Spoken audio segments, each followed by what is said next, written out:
Hi everybody. So today I am picking my red onions, and once I get these all picked, I'll be right back with you in a minute to show you a quick tip on how to cure them for longer storage.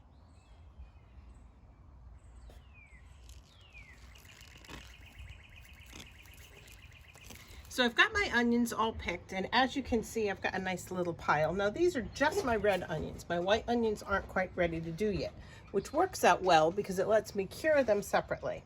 Now, as you can see, I've got some onions that fill the palm of my hand, some medium size, and some that are a bit smaller. But I wanted to get them all picked now so we could amend our beds and have them ready to do our fall plantings.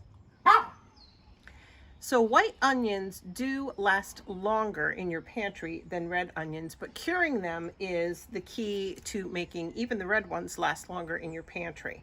So though not all of these are going to be stored for use throughout the winter, some will be diced up and either used as minced onion or onion powder after we put them through our freeze dryer. What we're going to do today is get these laid out so that we can get them cured. Getting these ready to lay out and cure, all I've done is pull them up, shake the excess dirt off the roots, and that's it.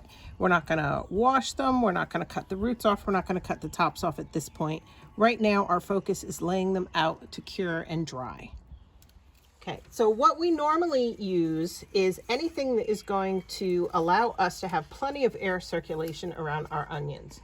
This year we're using a extra rack from one of our shelving units. In the past we've used fencing, we've used lattice, anything that is going to allow you to place these in a shaded, warm, dry area and give the onions plenty of circulation for them to dry properly.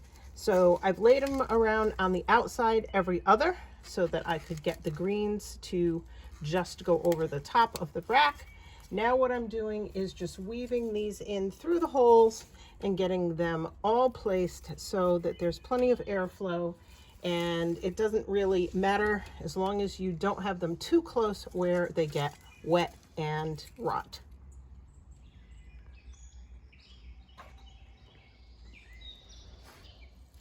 So now that I'm down to my last few onions, I wanted to make sure that I mentioned this. If the onion hasn't fallen over on its own, bending the top, what I do is I take the top and I bend it myself, and I make sure it's got a nice good bend in it before I cure it, because you want to make sure that the energy and the moisture that's in the bulb stays in the bulb and doesn't go up to keep the greens alive while you have them in the curing process. So I'll be using the same process that I did with my red onions, with my white onions.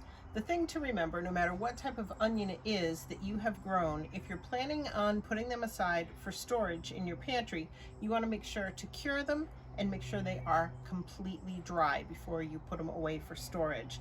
So we're going to leave these out until the greens have all turned brown. Then we're going to take and cut the tops off.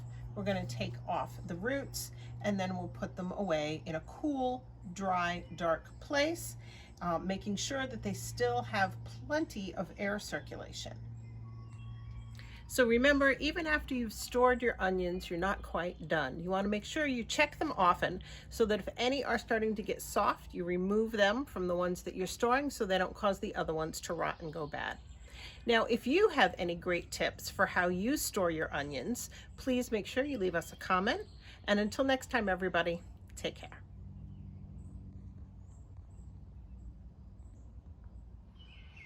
Thanks for watching. If you enjoy our videos and want to help us out, please like this video and subscribe.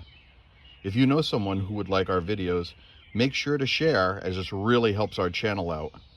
Again, thanks, and see you soon.